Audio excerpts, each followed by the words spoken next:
When you take a look at the quarter numbers, it does seem like customers are still spending despite the challenging macro backdrop. What changed, do you think, in the last 3 months? We found the banking and financial services industry really going ahead, and there were no major headwinds in the banking industry, and that was quite helpful. And we also found the tech services industry doing well. So these two drove the growth for us.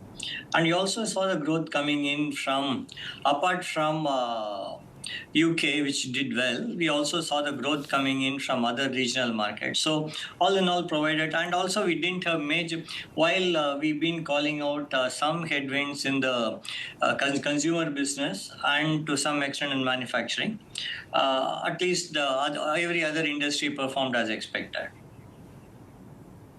How about in terms of AI? Menaka did talk about the contribution from AI being more significant now. Can you break that down for us and expectations going forward?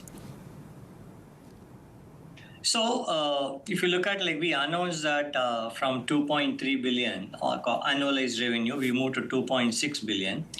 And you need to look at from this perspective that this is not annuity revenue.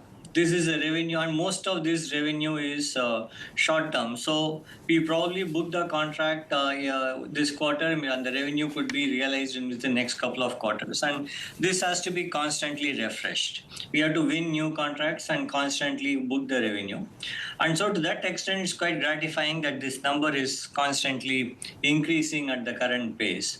And it also means that the stronger adoption of AI from our customers. There's a lot of interest from our customers. Everyone is trying to, you would have also always heard that many of the CEOs are still struggling to find the ROI coming out of AI, but there is almost a near universal interest in adopting AI, finding or ensuring that it makes business value for them. So, and we are going to them with the solutions on how they can innovate with AI, adopt with AI, and accelerate. Our proposition is resonating very well, and we are also helping them in reimagining the business value chain so that AI can really move the needle for them. AI cannot just be a cost lever; it has to be a revenue lever, and that's where we are helping our customers. You talk about the need to look for new AI contracts. How much clarity is there? What are you expecting? In terms of future contracts, you're asking? Yes, that's right. We actually expect this to continue to grow significantly. This will become at 2.6 billion annualized already. We are talking close to about 7 or 8% of our annual revenue. And we expect this to continue to move forward. And this will become very, very material part of our revenue going forward.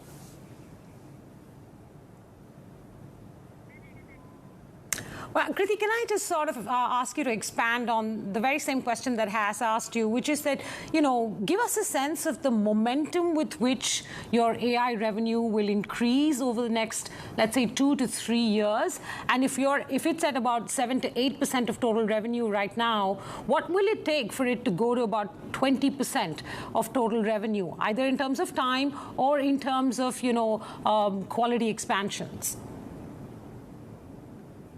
Menaka, though I won't be able to commit to a time, but I would say we should expect this to go to 20% in maybe 4 to 6 quarters would be the time frame to look at.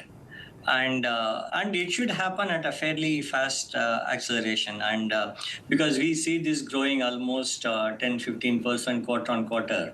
And there is no reason why it should not be growing even more than 25% quarter on quarter. So I expect this to happen pretty fast. All right. Simultaneously, Krithi, what is the AI-led deflation impact on the rest of your revenue portfolio?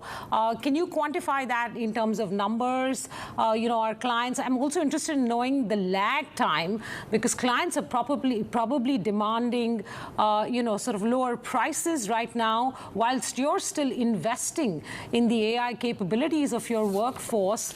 So that sort of puts out of whack the margin picture? Menaka, if you look at first, I want to reassure, like you've seen that we've been able to hold the margin. Like this also, even in this quarter, if you look at it, our margin went down. That's primarily because of the wage hike we gave. So that's one thing I want to put in front of you. The second is on the question you asked. Like we've been seeing a productivity-led top-line deflation of maybe anywhere between 10 to 15%.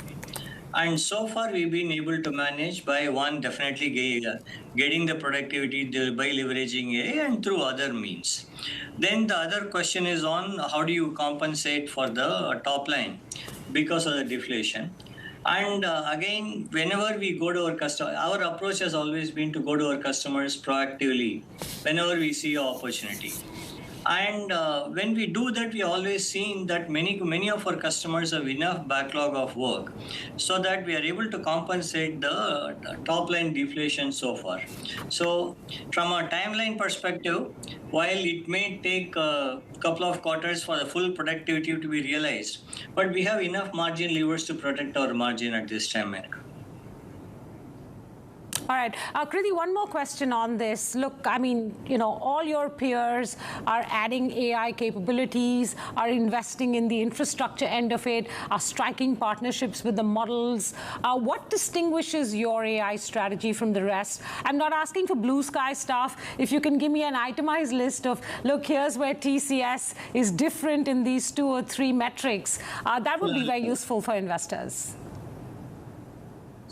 Yeah. See, first our approach. Our approach, we always taken that we want to be in the AI industry, we want to be an infrastructure to intelligence player. When I say that, we mean that we have 5 layers in our mind. First is the data infrastructure layer. You can call it the data center layer. The next is the model. The next layer is about agents and then applications and the experience layer. And we have invested in each of these layers. In the infrastructure layer, as you know, that we have announced Hypervault as a new initiative. And then in the same, we announced a secure sovereign cloud as a second initiative. These 2 offerings are very unique. Then in the model layer, we have signed unique partnerships with all the major frontier model companies.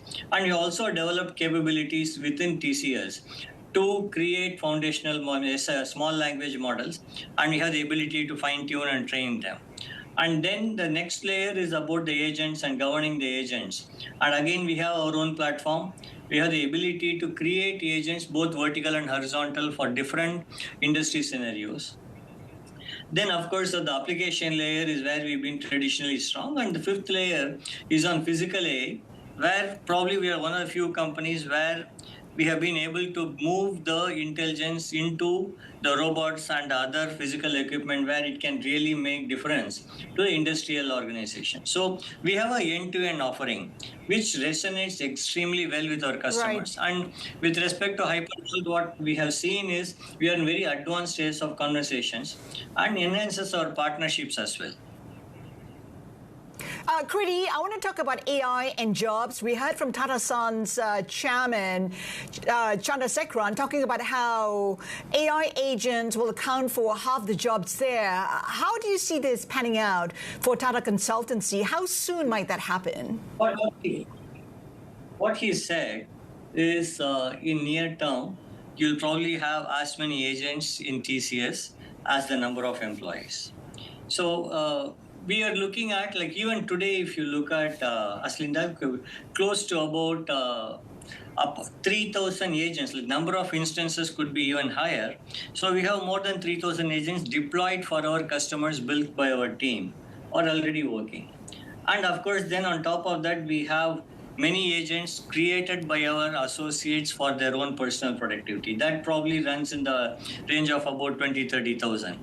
So this number will keep increasing, and it will have, like, I don't want to say that whether it will bring down the headcount, but actually it will help us deliver more, like for the incremental value of work that we'll be delivering to our customers. Right. We may not have to add headcount in the same linear fashion. Which jobs will go, Krithi? See, like I want to answer this question properly. There are certain jobs that will go, certain jobs that will come in, right? So for testing becomes easier with AI. Even entry-level coding becomes easier with AI. But you also are going to create jobs that are going to main model life cycle, fine-tune the models, then train the models. So all those other jobs will get created. So I expect while certain jobs will be shrink, there will be more jobs that will be created parallelly. Krithi, I have a couple of very quick last questions. We've just got a couple of minutes left. You mentioned more sort of alliances with hyperscalers. Any news you can share there? Secondly, you mentioned building out small language models. Is that why you were not in the race for investing in Sarvam? Your competitor HCL beat you to that. And thirdly, how do you see the competitive landscape change for AI? Because it looks like the traditional IT services companies now have many more intermediaries to compete with when delivering AI to clients. The first question, Menaka, on Hypervault, we are in very, very advanced stages of discussions with a couple of hyperscalers. You should expect a definitive announcement somewhere in Q2. And even the work to start, the groundbreaking to start somewhere in Q2. We are very advanced stages. In fact, the discussions are going much better than what we expected when we started. So that's the first one. On the small language models, we are building our own capability. It's not that we will not work with others, but our belief is that any of our customers are going to use many small language models, some frontier models. They have to all work together. And so we just don't want to align with only one player, but we've been having discussions with multiple service providers and partners, and some of these companies that create small SLM foundries. So we've been aligning and working with them. So third, I don't see this ecosystem as a competition. As we said many times in the past, the value we bring in is the context of the customer. For many of the customers, they've been working for 10, 15 years. We have a unique advantage, and we have a very differentiated understanding of how to make technology work for them. I think it's our responsibility and opportunity to bring all the service providers together and deliver end-to-end value for our customers leveraging AI. So I look at it as a huge opportunity.